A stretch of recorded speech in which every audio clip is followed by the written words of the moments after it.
ಸ್ನೇಹಿತರೆ, ಕಳೆದ ಕೆಲವು ದಿನಗಳಿಂದ ರಾಜ್ಯದೆಲ್ಲೆಡೆ ಚರ್ಚೆ ಆಗ್ತಾ ಇರೋ ಒಂದು ಪ್ರಕರಣ ಅಂತ ಹೇಳಿದ್ರೆ ಅದು ಸೌಜನ್ಯ ಪ್ರಕರಣ.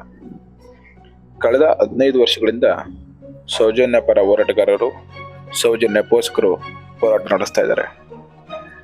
ಇಡೀ ರಾಜ್ಯದಲ್ಲಿ ಇಷ್ಟರ ಮಟ್ಟಿಗೆ ಸೌಜನ್ಯ ಹೋರಾಟ ಇಲ್ಲಿವರೆಗೂ ಕೂಡ ಚರ್ಚೆ ಆಗ್ತಾ ಇರಲಿಲ್ಲ.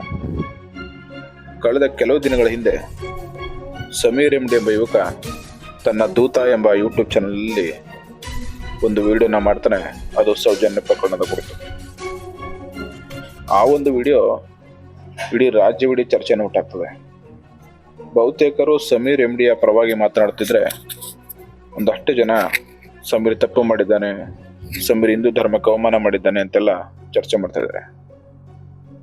ಇದಕ್ಕೆ ಸಮೀರ್ ಒಬ್ಬ ಮುಸ್ಲಿಂ ಯುವಕ ಎಂಬುದು ಕಾರಣ. ಆದರೆ ಮತ್ತೊಂದು, ಸಮೀರ್ ತನ್ನ ವಿಡಿಯೋ ಆರಂಭದಲ್ಲಿ ಬಳಸಿದ್ದಂತಹ ಆ ಒಂದು ಮಾತು ಅದು ಧರ್ಮಸ್ಥಳಕ್ಕೆ ಕುರಿತಾದದ್ದು ಮತ್ತು ಧರ್ಮಸ್ಥಳ ದೇವಸ್ಥಾನಕ್ಕೆ ಕುರಿತಾದದ್ದು. ಹೀಗಾಗಿ ಧರ್ಮಸ್ಥಳಕ್ಕೆ ದೇವಸ್ಥಾನಕ್ಕೆ ಅವಮಾನ ಮಾಡಿದ್ದಾನೆ, ಹಿಂದೂ ಧರ್ಮಕ್ಕೆ ಅವಮಾನ ಮಾಡಿದ್ದಾನೆ ಅಂತೆಲ್ಲ ಟೀಕೆ ಮಾಡ್ತಾ ಇದ್ದಾರೆ. ಮತ್ತೊಂದಷ್ಟು ಜನರಲ್ಲಿ ಈ ಹೇಳಿಕೆಯ ಕುರಿತು ಹಲವಾರು ಪ್ರಶ್ನೆಗಳು ಕಾಡ್ತಾ ಇದೆ.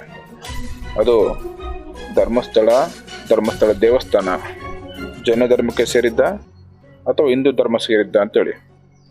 ಜೈನ ಧರ್ಮಕ್ಕೂ ಮತ್ತು ಮಂಜುನಾಥ ಸ್ವಾಮಿಗೂ ಹೇಗೆ ಸಂಬಂಧ ಎಂಬುದು ತಮಗೆಲ್ಲ ಕಾಡ್ತಾ ಇರೋದು ಪ್ರಶ್ನೆ. ಬನ್ನಿ ಅದ್ರ ಕುರಿತು ಈಗ ತಿಳಿದುಕೊಳ್ಳೋಣ.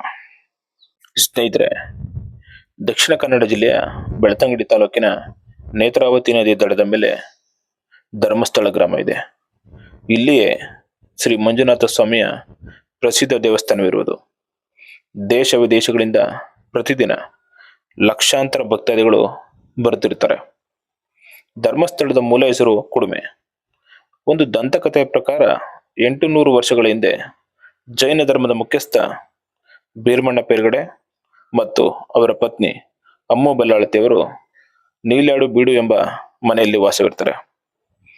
ಬೀರಮಣ್ಣ ಪೇರ್ಗಡೆ ಅವರ ಕನಸಿನಲ್ಲಿ ದೈವಗಳು ಕಾಣಿಸಿಕೊಂಡು ಅವರು ವಾಸವಿದ್ದ ನೀಲ್ಯಾಡು ಬಿಡುವಿನಲ್ಲಿ ದೇವಸ್ಥಾನ ಸ್ಥಾಪಿಸುವಂತೆ ಸೂಚನೆ ನೀಡ್ತಾರೆ.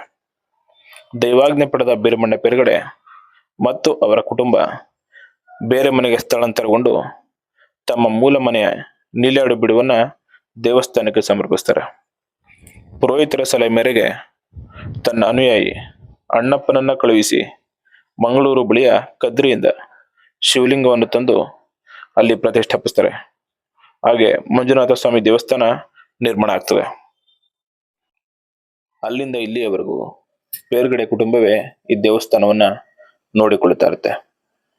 ಕ್ರಿಸ್ತಶಕ 513ರಲ್ಲಿ ಕುಡುಮೆಯ ಮಂಜುನಾಥ ಸ್ವಾಮಿ ದೇವಸ್ಥಾನವನ್ನ ದೇವರಾಜ ಹೆಗಡೆಯವರು ನೋಡಿಕೊಳ್ಳುತ್ತಿದ್ದ ಕಾಲ.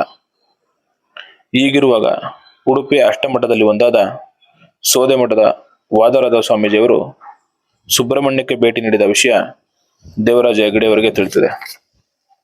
ದೇವರಾಜ ಹೆಗಡೆಯವರು ವಾದರಾದ ಸ್ವಾಮೀಜಿಯವರನ್ನ ಮಂಜುನಾಥ ಸ್ವಾಮಿ ದೇವಸ್ಥಾನಕ್ಕೆ ಆಹ್ವಾನಿಸ್ತಾರೆ. ಅವರ ಆಮಂತ್ರಣ ಸ್ವೀಕರಿಸಿದ ವಾದರಾದ ಸ್ವಾಮೀಜಿಯವರು ಕುಡುಮೆಯ ಮಂಜುನಾಥ ಸ್ವಾಮಿ ದೇವಸ್ಥಾನಕ್ಕೆ ಭೇಟಿ ನೀಡ್ತಾರೆ. ದೇವಾಲಯದಲ್ಲಿ ಪ್ರತಿಷ್ಠಾಪಿಸಲಾಗಿದ್ದ ಶಿವಲಿಂಗವನ್ನು ನೋಡಿ ಅವರು ಪ್ರಸಾದವನ್ನು ಸ್ವೀಕರಿಸಲಿಲ್ಲ. ಗಾಬರಿ ಬಿದ್ದ ದೇವರಾಜ ಹೆಗಡೆಯವರು ನಮ್ಮಿಂದ ಏನಾದರೂ ಲೋಪವಾಯಿತೆ, ಪ್ರಮಾದವಾಯಿತೆ ಎಂದು ಕೇಳ್ತಾರೆ.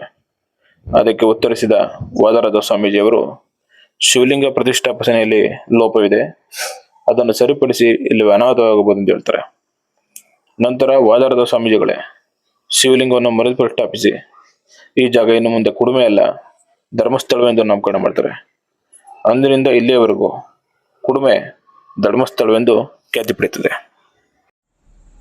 1903ರಲ್ಲಿ ಕುಡುಮೆ, ನಲ್ಲಾಡೆಬೀಡು, ಮಲ್ಲರಮಡಿಯನ್ನು ಸೇರಿಸಿ ಒಂದು ಗ್ರಾಮ ಪಂಚಾಯತಿಯನ್ನು ಅಂದಿನ ಆಡಳಿತ ರಚಿಸುತ್ತದೆ. ಪ್ರತಿ ವರ್ಷ ಕಾರ್ತಿಕ ಮಾಸದಂದು ಇಲ್ಲಿ ಲಕ್ಷದೀಪೋತ್ಸವ ನಡೀತದೆ. 12 ವರ್ಷಕ್ಕೊಮ್ಮೆ 13 ದಿನಗಳ ಕಾಲ ಮಹಾನಾಡವಳಿ ನಡೆಯುತ್ತದೆ. ಲಕ್ಷಾಂತರ ಭಕ್ತರು ಮಂಜುನಾಥ ಸ್ವಾಮಿಯ ಆರಾಧಕರಾಗಿದ್ದಾರೆ. ಧರ್ಮಸ್ಥಳದ ಶಿವನ ದೇವಾಲಯ ಜೈನ ಧರ್ಮದ ಪೇರ್ಗಡೆ ಕುಟುಂಬದ 20 ತಲೆಮಾರುಗಳಿಂದ ನಿರ್ವಹಿಸಲ್ಪಡುತ್ತಿರುವ ಧಾರ್ಮಿಕ ಕೇಂದ್ರ. ಧರ್ಮಸ್ಥಳ ಧಾರ್ಮಿಕ ಚಟುವಟಿಕೆಗಳಿಗೆ ಮೀಸಲಾದ ಸ್ಥಳವಾಗಿದೆ. ಪೇರ್ಗಡೆ ಕುಟುಂಬದ ಹಿರಿಯ ಸದಸ್ಯ ಧರ್ಮಾಧಿಕಾರಿ ಸ್ಥಾನವನ್ನು ವಹಿಸಿಕೊಂಡು ಹೆಗ್ಗಡೆ ಎಂಬ ಬಿರುದನ್ನು ಪಡೆಯುತ್ತಾರೆ.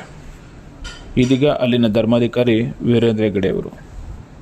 ಅಂದಿನಿಂದ ಇಂದಿನವರೆಗೂ ದೇವಸ್ಥಾನದ ಜವಾಬ್ದಾರಿಯನ್ನು ವೀರೇಂದ್ರ ಹೆಗ್ಗಡೆಯವರು ಹೊತ್ತುಕೊಂಡಿದ್ದಾರೆ. ಧರ್ಮಸ್ಥಳ ನಿಸ್ಸಂಶಯವಾಗಿ ಮಂಜುನಾಥ ಸ್ವಾಮಿಯ ದೇವರಿರುವ ಹಿಂದೂಗಳ ಆರಾಧ್ಯ ಸ್ಥಳವೇ ಆಗಿದೆ. ಆದರೆ ಅದನ್ನು ಜೈನ ಕುಟುಂಬ ನೋಡಿಕೊಳ್ಳುತ್ತೆ. ಅದರಲ್ಲಿ ತಪ್ಪೇನಿದೆ? ದಂತಕಥೆ ಪ್ರಕಾರ ಮಂಜುನಾಥ ಸ್ವಾಮಿ ದೇವಸ್ಥಾನ ಹುಟ್ಟಿದ್ದೇ ಜೈನ ಮನೆತನದ ಪೇರ್ಗಡೆ ಕುಟುಂಬದಿಂದಲ್ವೇ? ಅದಕ್ಕೆ ಜಾಗ ಕೊಟ್ಟಿದ್ದು ಅವರ ಕುಟುಂಬವೇ ಅಲ್ವೇ? ಹಾಗಾಗಿ ಅವರಿಗೆ ಅದರ ಹಕ್ಕಿದೆ. ತಾವು ಧರ್ಮಸ್ಥಳಕ್ಕೆ ಭೇಟಿ ನೀಡಿದಾಗ ಅಲ್ಲಿ ಜೈನ ಧರ್ಮ ದೇವರಾದ ಜೈನ ಧರ್ಮ ಪ್ರತೀಕ ಗೊಮ್ಮಟೇಶ್ವರ ಮೂರ್ತಿಯನ್ನು ತಾವು ನೋಡಿರ್ಬೋದು. ಒಂದು ಹಿಂದೂ ದೇವಸ್ಥಾನವನ್ನು ಜೈನ ಕುಟುಂಬ ನೋಡಿಕೊಳ್ಳುವುದು ತಪ್ಪೇನಲ್ಲ. ಆದರೆ ಭಕ್ತಾದಿಗಳ ಪುಣ್ಯಕ್ಷೇತ್ರ ವಿವಾದ ಕ್ಷೇತ್ರವಾಗದ ರೀತಿಯಲ್ಲಿ ಆ ಕುಟುಂಬದ ನಡವಳಿಕೆ ಇರಬೇಕೆಂಬುದು ನಮ್ಮ ಆಶಯ. ಧನ್ಯವಾದಗಳು. ಮುಂದೆ ನೋಡಿ ತಿಳಿಸೋಣ.